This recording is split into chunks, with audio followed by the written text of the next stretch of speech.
Hey guys, let's get straight to the point. So in the last video or in my previous video, I show you guys the demo reel or the dance video that I recorded using the Sony FX30 with my contemporary dancer friend. And today I'm going to talk about the setup that I brought. To be honest with you, it was super extremely simple and compact. You can probably guess it already. I'm going to get my setup. This was the setup that I used that day in terms of camera and the gimbal. So let's quickly talk about this. I have the Sony FX30 and this is a new camera to us, and we bought this camera even when we have the Sony A7IV that is filming myself right now, because there are a couple of features that I really love about this camera. We'll make a full review of this camera and all the reasons in the future, but I'm just going to quickly tell you guys why and the main things that we used that day.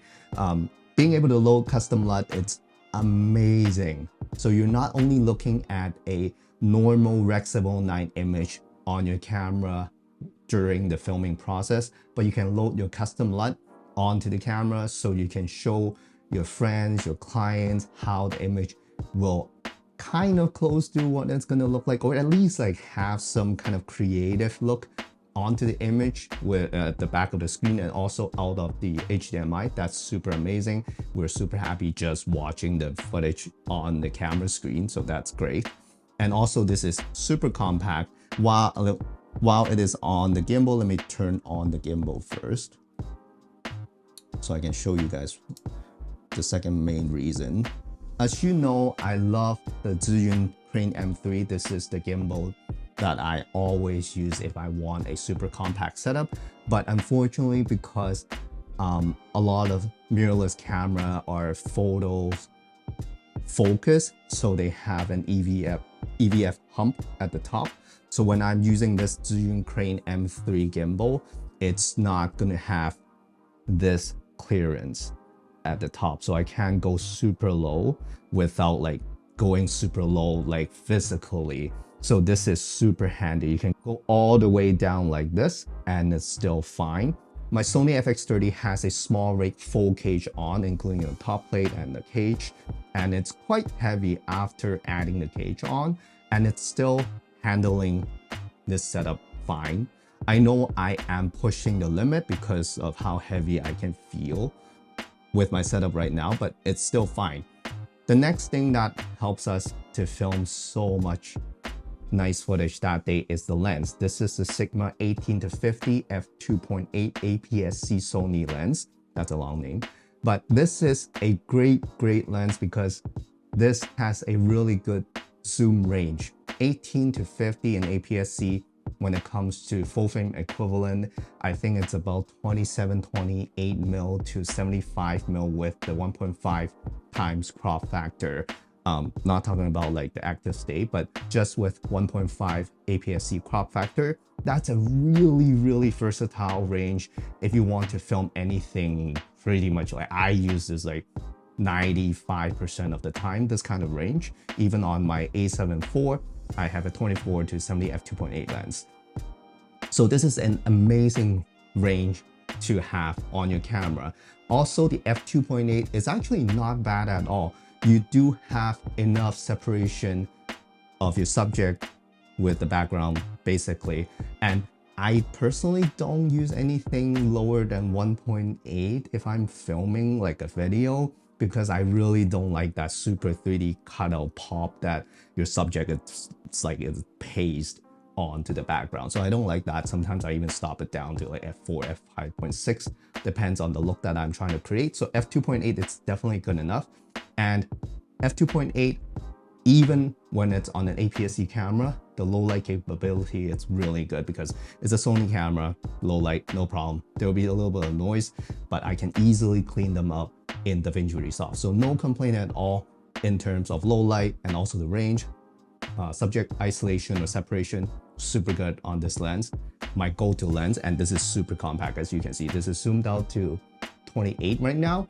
I can easily go back to 18. Now this is 18 mil. This is 50 mil, and the gimbal is still doing fine.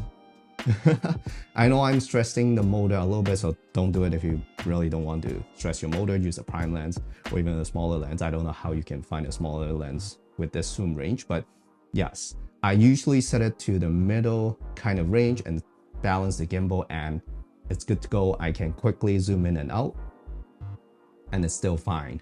But don't do this if you don't want to stress the motors. And I have an ND filter at the front. We reviewed this ND filter before.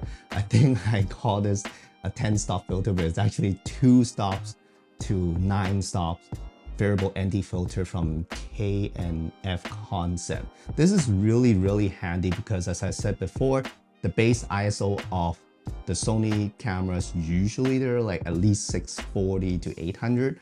On the A7IV, 800 ISO. On FX30, 800 ISO are the base ISOs. And when you're outside filming on, like during daytime, no matter if it's cloudy or if it's especially sunny, it's super bright. There's no way that you're not gonna overexpose a lot of stuff when you're outside. So having a 2 to 9 stop variable ND filter is very handy. And there will be some color shifting, but I have color graded this like kind of footage for so long now that I'm used to having that color cast, and I'm totally fine with that as long as you white balance your video before you hit record. This is a really powerful setup. I don't have my camera bag with me. I think it's in the back right now, but let me try to grab it. I'll show you guys what I use as a camera bag on that day. Actually, I have so many camera bags, I shouldn't, but anyway, it happens to everyone. So this is the camera bag that I used that day. It fits everything. I could fit everything in here. This is crazy. This is a Moment sling bag that we reviewed like a long time ago. This is still my favorite camera bag because I love having a compact setup and compact kind of carrying case or bag when I'm out. I don't like having backpacks, especially nowadays. I get tired just carrying everything on my shoulders, even when you're carrying a smaller camera. The bag itself was heavy, like from other brands. So this is my go-to bag. It has everything we need. Has all the dividers inside. I don't know why I'm showing you guys this. You can watch the review video if you want to. I will leave the link in the comment section, description below. But this is super cool. I can fit my camera in there.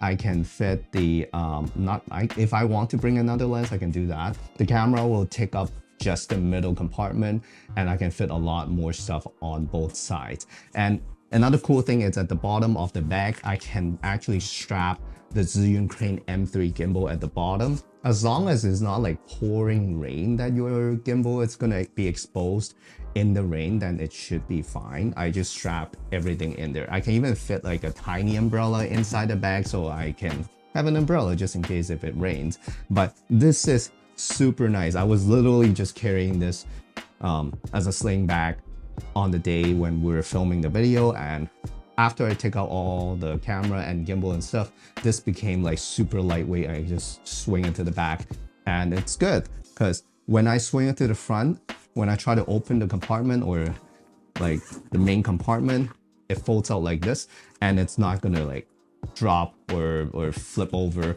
and your gear is gonna be dropped on the floor. So this is amazing.